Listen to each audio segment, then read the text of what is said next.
Donald Trump acaba de anunciar lo que promete ser la mayor intervención en el mercado inmobiliario estadounidense desde la crisis de 2008. El plan pretende hacer que la vivienda sea más accesible mediante recortes en subsidios, estímulo a la construcción y posiblemente la declaración de una emergencia nacional de vivienda.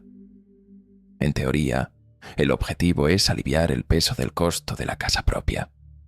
Pero como toda interferencia en un sistema económico ya saturado, la medida puede tener el efecto opuesto y hacer que las casas sean aún más caras.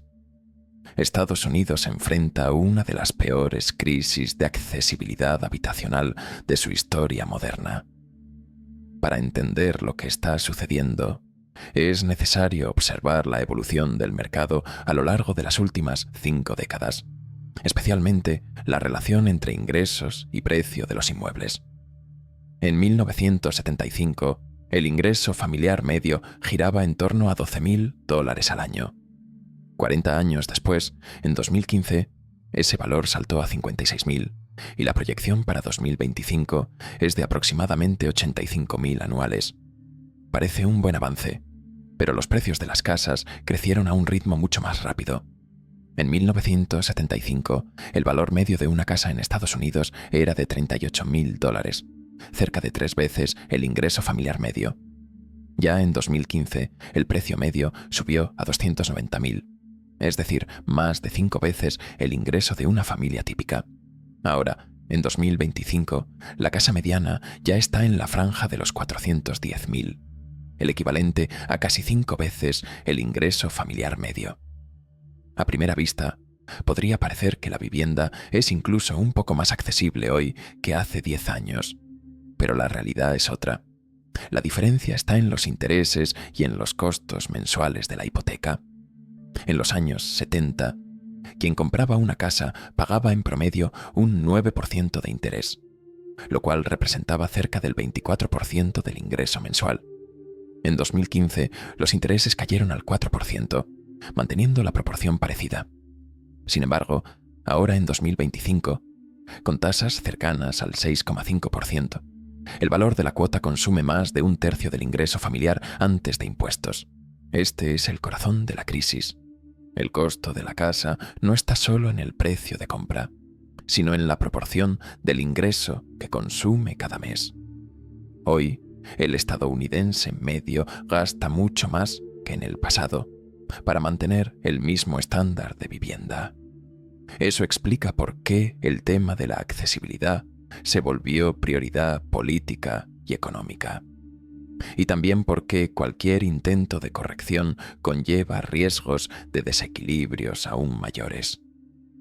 Cuando hablamos de hacer la vivienda más accesible, parece simple, pero el problema es que el sistema gira en torno a 3 variables que se influyen mutuamente: el precio de las casas, las tasas hipotecarias y los ingresos de las familias.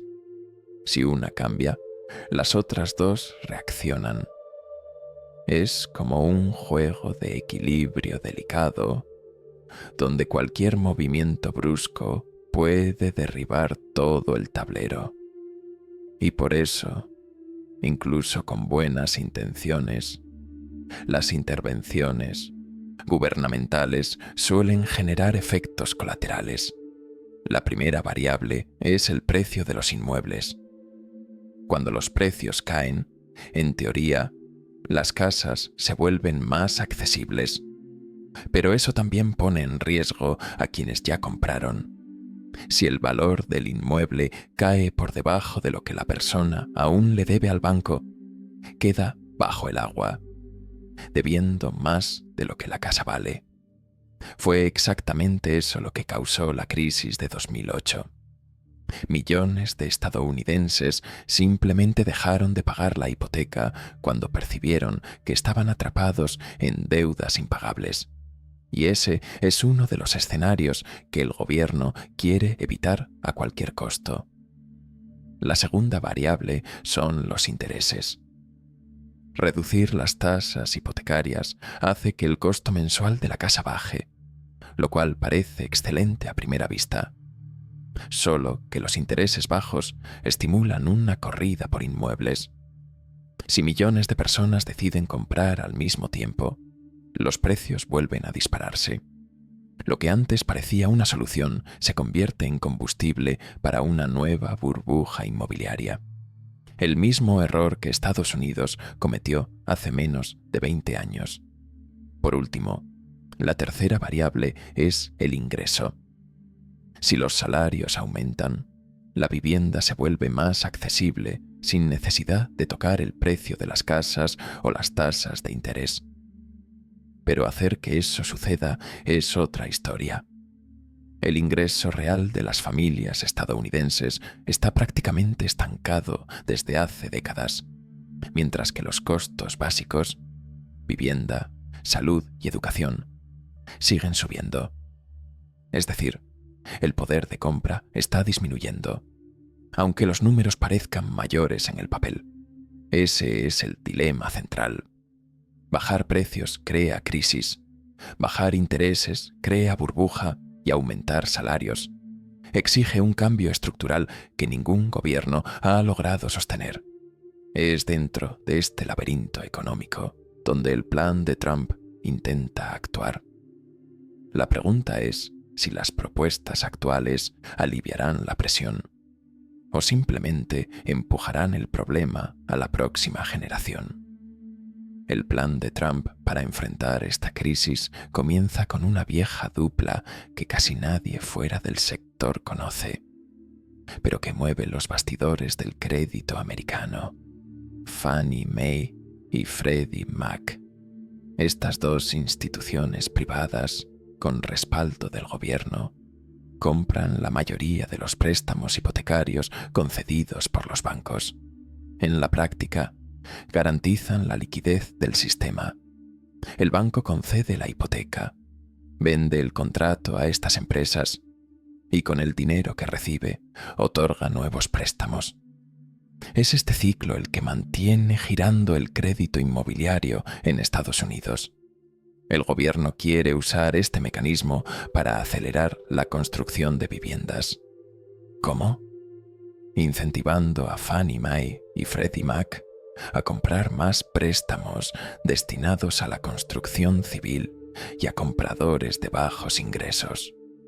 En teoría, esto liberaría a los bancos para conceder crédito a quienes normalmente no tendrían acceso a un financiamiento.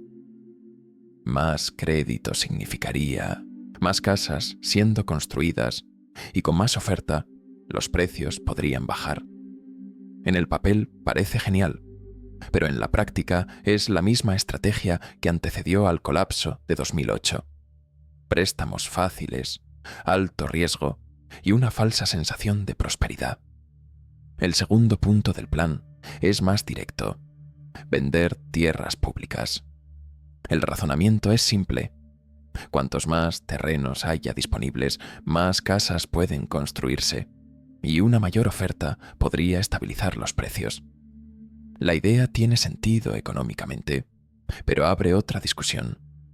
¿Quién comprará esas tierras? Si grandes desarrolladoras o fondos de inversión se adelantan, el resultado puede ser el opuesto: más concentración y menos acceso para el comprador común. La tercera medida es reducir el financiamiento habitacional subsidiado, es decir, recortar parte de los programas que ayudan a familias de bajos ingresos a pagar alquiler o comprar una casa. Esto disminuiría el peso fiscal del gobierno, pero también reduciría la demanda por inmuebles en esa franja de ingresos, impactando directamente el mercado popular. Es una medida impopular, pero que sigue la lógica de dejar que el mercado se autorregule. El problema es que históricamente el mercado inmobiliario nunca ha sido un buen ejemplo de autorregulación. Y aquí surge el paradoxo. Para intentar bajar precios, el gobierno puede terminar debilitando precisamente a quienes más necesitan ayuda.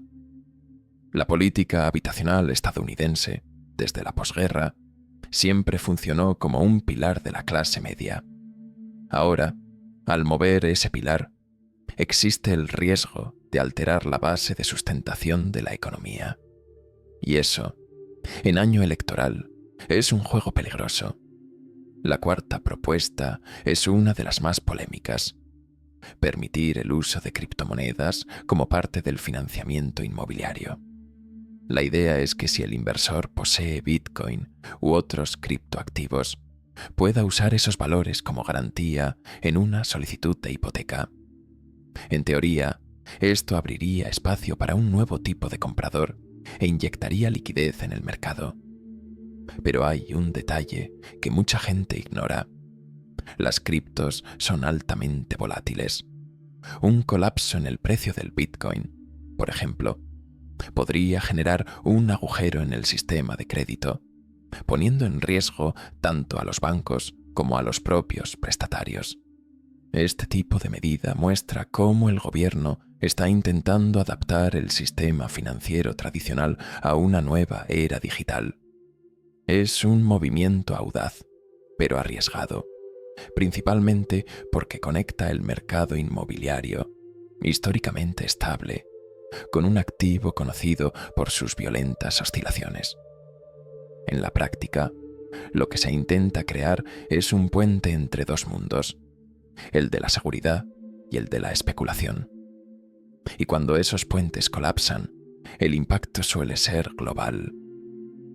La quinta propuesta es la más drástica: declarar una emergencia nacional habitacional.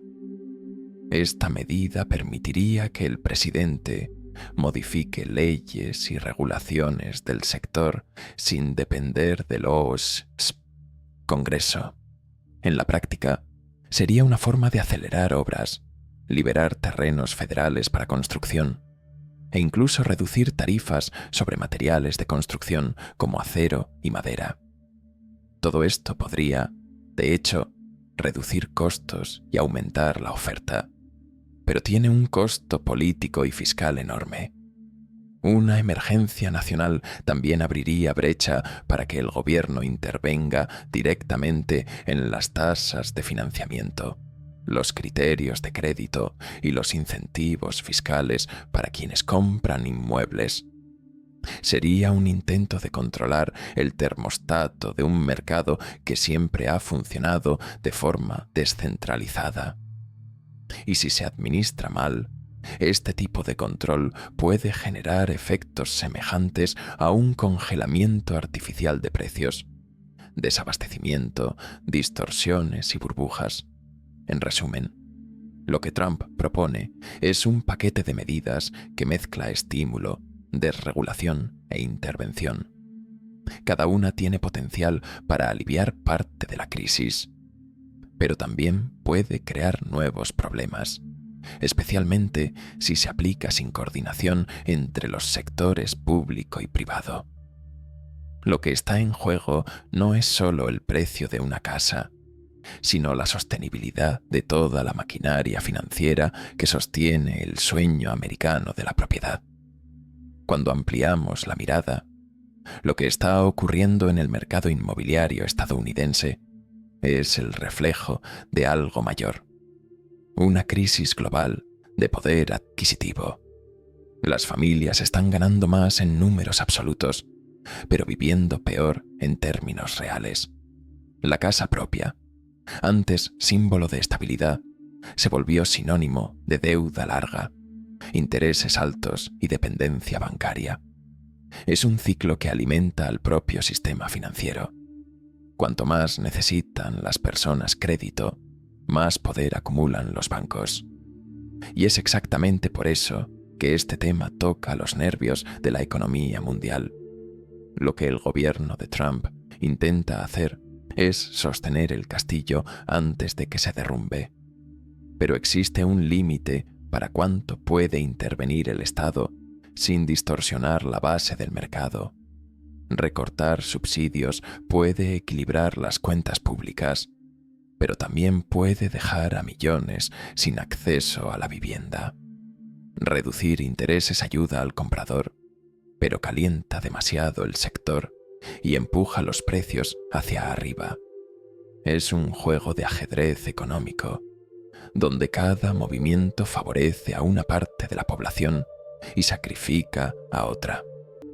Al final, el problema no es solo de oferta o de intereses, es de modelo.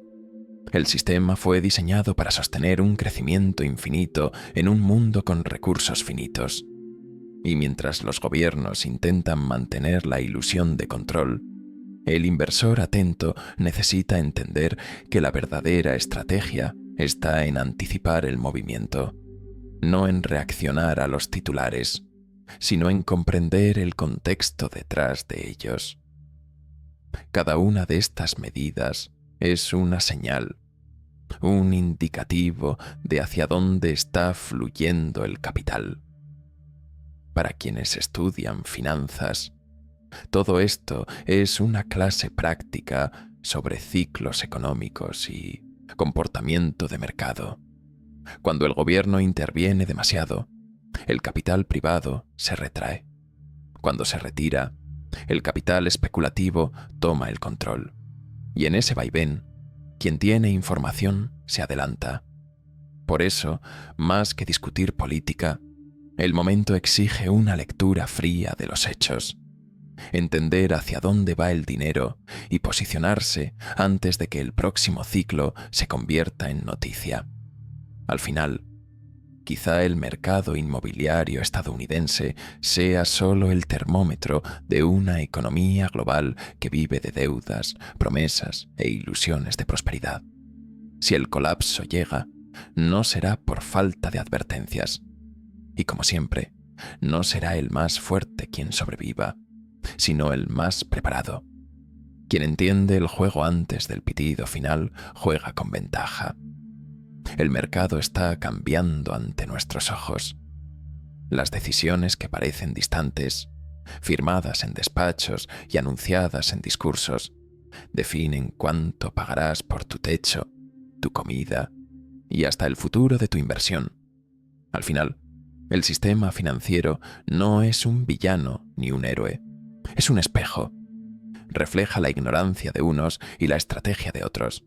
Y en este juego, quien entiende las reglas, primero siempre lleva ventaja. Así que, si este video te hizo ver el mercado con otros ojos, no te quedes con eso solo para ti. Deja tu like, suscríbete al canal Historia de las Finanzas y comparte con quien aún piensa que el gobierno tiene todo bajo control. Gracias por llegar hasta el final. Mantente atento, porque lo que viene en el próximo video va a sorprender a más de uno. Nos vemos en el siguiente capítulo.